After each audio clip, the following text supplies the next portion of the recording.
we really need to put the best we have to offer within reach of our children. If we don't do that, we're going to get the generation we deserve.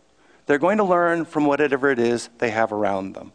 And we, as now the elite, parents, librarians, professionals, whatever it is, a bunch of our activities are, in fact, in trying to get the best we have to offer within reach of those around us, or as broadly as we can. I'm going to start and end this talk with a couple things that are carved in stone. One is what's on the Boston Public Library. Carved above their door is free to all. It's kind of an inspiring statement, and I'll go back at the end of this. I'm a librarian. And what I'm trying to do is bring all of the work's knowledge to as many people as want to read it. And the idea of using technology is perfect for us. I think we have the opportunity to one-up the Greeks. It's not easy to one-up the Greeks.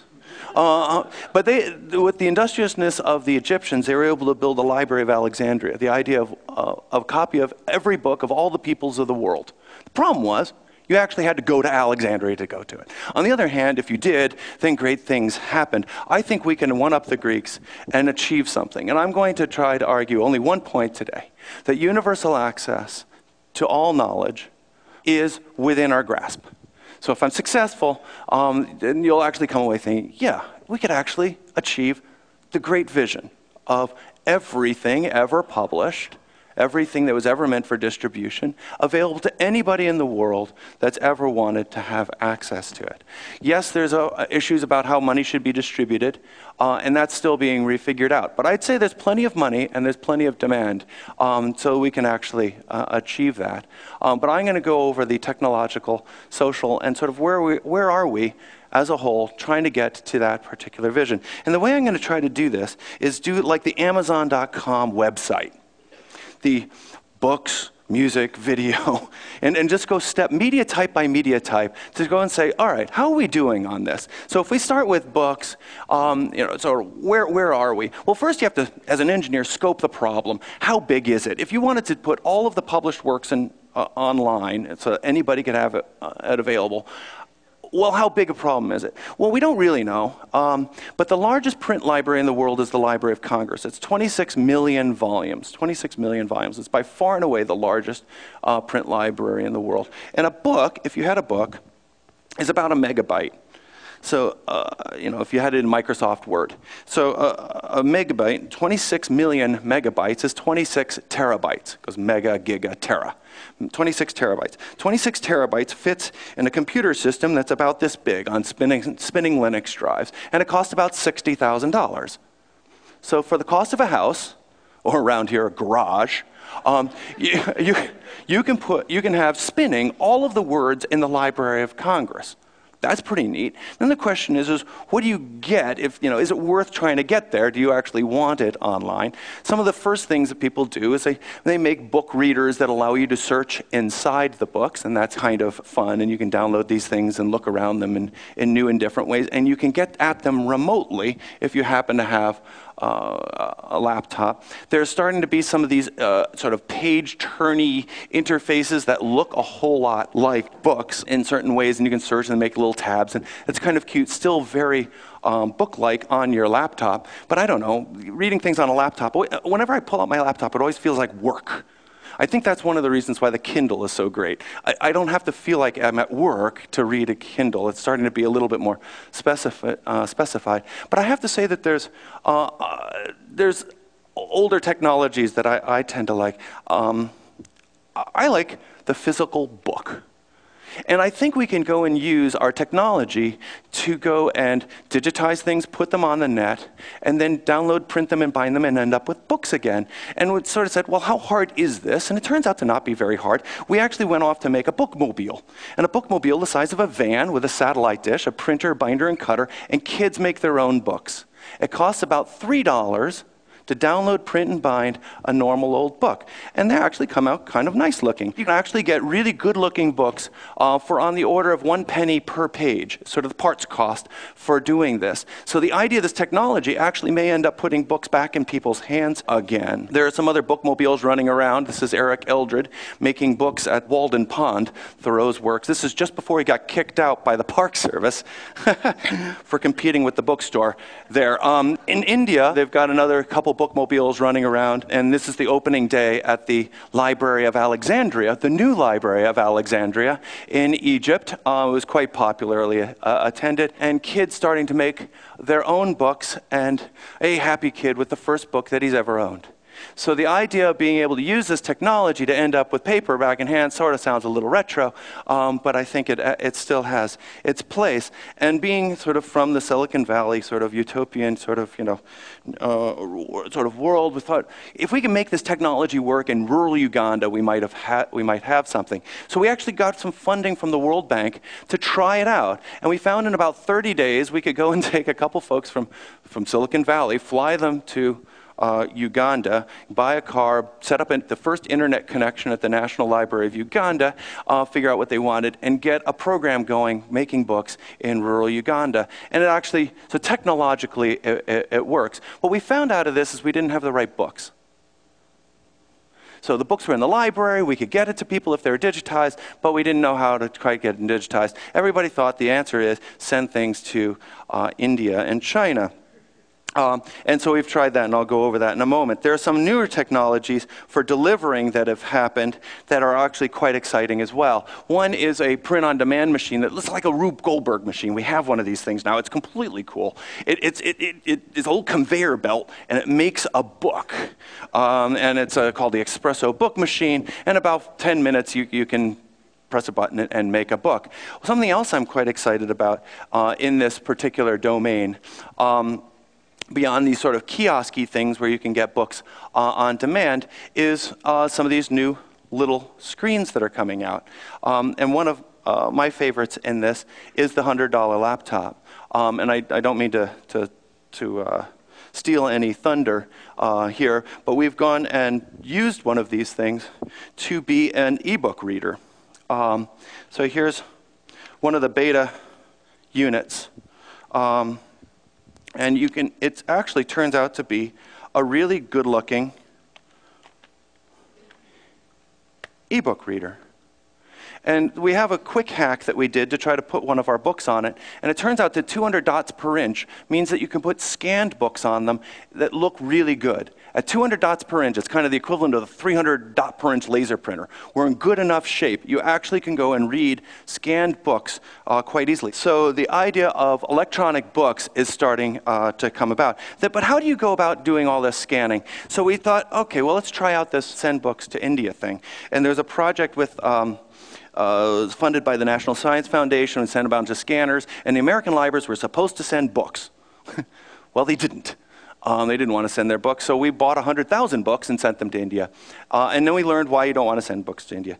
The lesson we learned out of this is scan your own books. If you really care about books, you're going to scan them better, especially if they're valuable books. If they're new books and you could just, butcher them because you could just buy another one, that's not such a big deal in terms of doing high quality scanning. But do things that you love. But the Indians have been scanning a lot of their own books, about 300,000 now, doing very well. The Chinese did over 1 million, and the Egyptians are about 30,000. But we then thought, okay, if we're going to need to do this, let's do it in library. How do we go and do this? And how do we get it down so it's a cost point that we could afford? And we sort of picked the price point of 10 cents a page. If it's basically the cost of Xeroxing, to basically digitize, OCR, package it up, make it so that you could download, print, and bind it, the whole shebang, we would have achieved something. So we started out trying to figure out how do we get to 10 cents, and we tried these robot things, and they work pretty well, sort of these auto page turning things. If we can have Mars rovers, you'd think you could turn pages. But it actually turns out to be pretty hard to turn pages, and the volume isn't there. So anyway, so we ended up making our own book scanner, and with 2 digital, high-grade professional digital cameras, controlled museum lighting, so even if it's a black and white book, you can go and get the proper intonation. So you basically do a beautiful, respectful job. This is not a fax. This is the idea is to do a beautiful job as you're going through these libraries. And we've been able to achieve 10 cents a page if we run things in volume. This is what it looks like at the University of Toronto, and actually it turns out to pay a living wage. People seem to love it. Yes, it's a little boring, but some people kind of get into the zen of it. And especially if it's kind of interesting books that you care about in languages that you can read, we actually have been able to do a pretty good job of this at getting 10 cents a page. So 10 cents a page, 300 pages in your average book, $30 a book. So the Library of Congress, if you did the whole darn thing, 26 million books, is about $750 million. Right? But 1 million books, I think, actually would be a pretty good start, and that would cost $30 million. That's not that big a bill. And what we've been able to do is get into libraries. We've now got 8 of these scanning centers in 3 countries, and libraries are up for having their books scanned. The Getty here is moving their books to the UCLA, which is where we have one of these scanning centers, and scanning their out-of-copyright books, which is fabulous. So we're starting to get the institutional responsibility. The thing we're missing is the 10 cents. If we can get the 10 cents, all the rest of it flows. We've scanned about 200,000 books now. We're scanning about 15,000 books a month, and it's starting to gear up another factor of 2 from there. So all in all, that's going very well. And we're starting to move out of just the out-of-copyright into the out-of-print world. So I think of, we're kind of going from the out-of-copyright library stuff, and Amazon.com is coming from the in-print world. And I think we'll meet in the middle someplace and have the classic thing that you have, which is a publishing system and a library system working in parallel. And so we're starting up a program to do out-of-print works, but loaning them. Exactly what loaning means, not quite sure. But anyway, loaning out-of-print works from the Boston Public Library, the Woods Hole Oceanographic Institute, and a few other libraries that are starting to participate in this program to try out this model of where does the library stop and where does the bookstore take over. So all in all, it's possible to do this in large scale. We're also going back over microfilm and getting that online. So we can do 10 cents a page. We're going 15,000 books a month. And we've got about 250,000 books online, counting all the other projects that are starting to add in. So what I wanted to argue is books are within our grasp. The idea of taking on the whole ball of wax is not that big a deal. Yes, it costs tens of millions, low hundreds of millions, but one-time shot, and we've got basically the history of printed literature online. And then there's business model issues about how to try to effectively market it and get it to people. But it is within our grasp technologically and law-wise, at least for the out-of-print and out-of-copyright, we suggest to be able to get the whole darn thing online.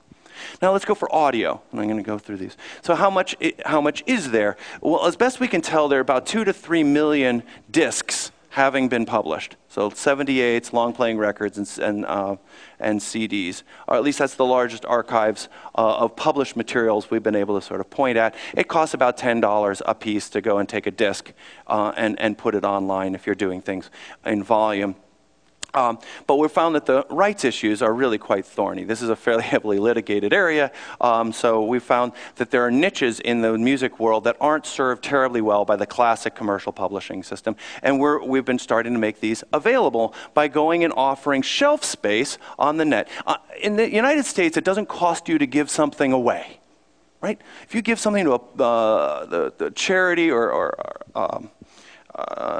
to the public, you get a pat on the back and a tax donation, except on the net, where you can go broke. If you put up a video of your garage band and it starts getting heavily accessed, you can lose your guitars or your house. This doesn't make any sense. So we've offered unlimited storage, unlimited bandwidth, forever, for free, to anybody that has something to share that belongs in a library. And we've been getting a lot of takers. One is the rock and rollers. The rock and rollers had a tradition of sharing as long as nobody made any money. It's concert recordings. It's not the commercial recordings, but concert recordings, started by the Grateful Dead. And we get about 2 or 3 bands a day signing up. They give permission, and we get about 40 or 50 concerts a day. We have about 40,000 concerts, everything the Grateful Dead ever did, up on the net so that people can see it and listen to this materials. So audio is possible to put up, but the rights issues are really pretty thorny. We've got a lot of collections now, a couple 100,000 items, and it's growing over time.